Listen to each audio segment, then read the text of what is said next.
Lamb tagine pie is full of warming North African spices and perfect for when those nights are just starting to get a little bit colder. It's got a lovely lamb filling topped with a phyllo pastry coil.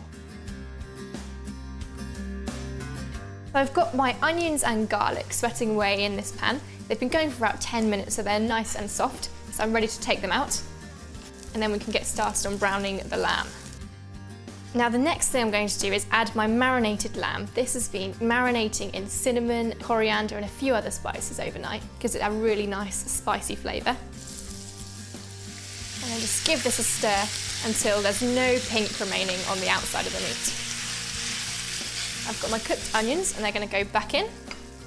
A lovely assortment of prunes, apricots and raisins. They add a really nice natural sweetness to the filling. As you slow cook, the fruit will swell and some of it will burst, but that gives a really nice texture.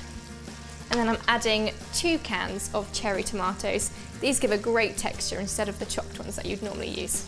And then I've got 1 little sachet of lamb stock.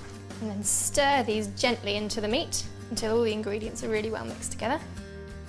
So now you can see that the mixture is simmering. It's time to leave it for about 2 hours to slow cook.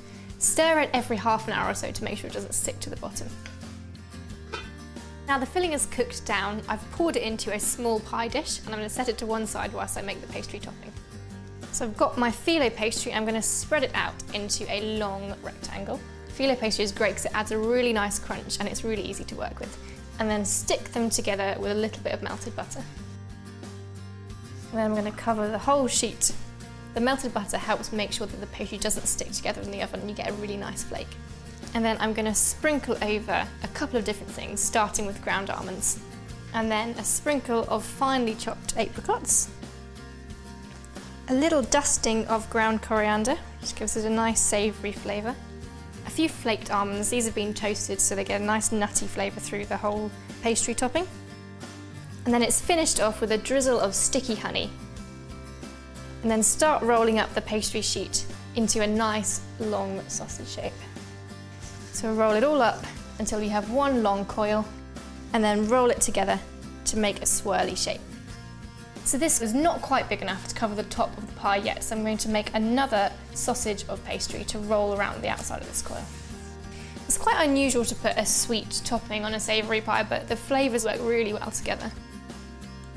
Having made my second phyllo roll, I'm going to combine the two together into one big spiral. I'm just going to move that onto the top of my pie and press it down nicely so that it fits snugly on the top.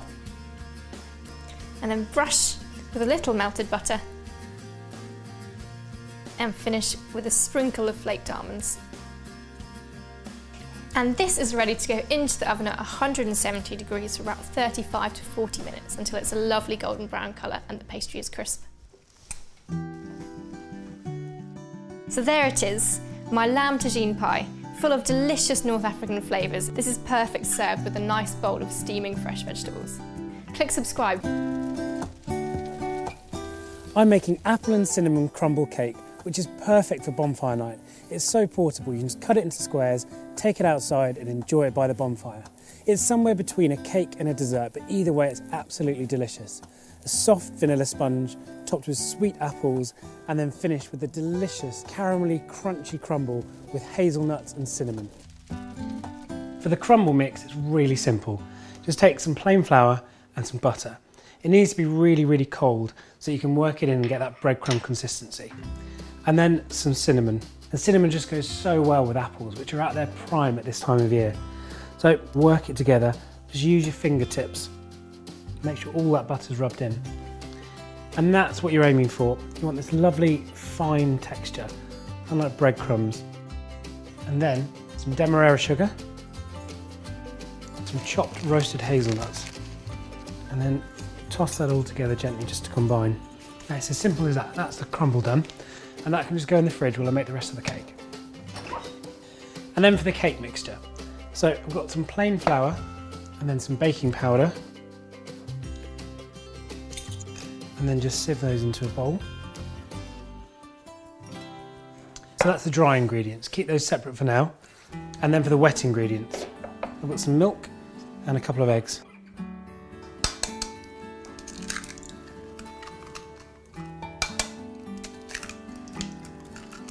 and then just whisk those together with a fork.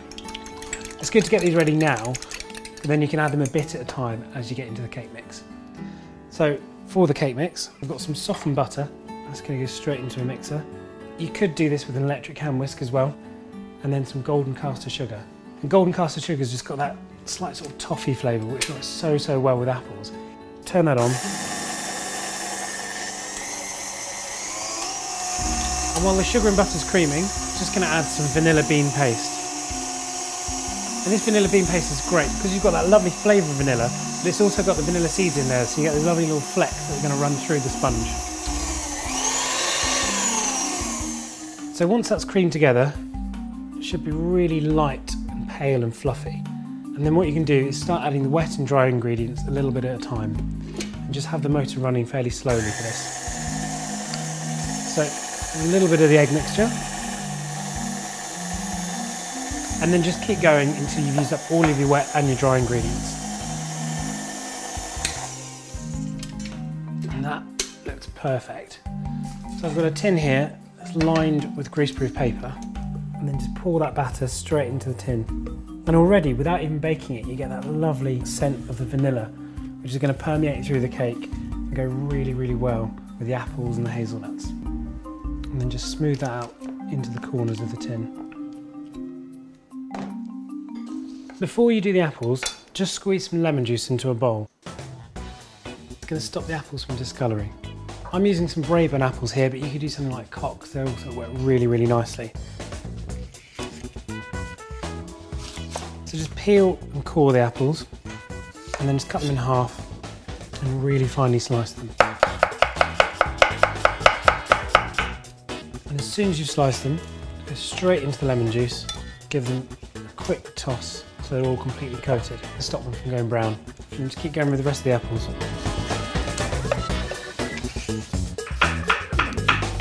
It's really important that you slice these apples kind of like that, really sort of wafer thin. You could use a food processor or a mandolin or something like that to help you along your way, but if they're too thick, they're not going to cook evenly. So then just start to layer up the apple. You don't have to be too neat about it because it's going to get covered up by the crumble, but just as long as the layering is even, then it's all going to cook evenly as well. And then last but not least, the crumble. So it's just had a bit of time to firm up, and that can go straight over the top of the apples. And then use your hands just to smooth over the crumble and make sure everything's completely covered. And that goes into a hot oven at 180 degrees, and that just goes in for an hour. And after an hour, just test it with a cocktail stick or a small skewer. If it comes out clean, the cake's done. At that point, just take it out, transfer it to a wire rack and leave it to cool before you cut it into squares. Now this cake is fantastic on its own, but even better with a dollop of whipped cream and a little bit of hot toffee sauce. And they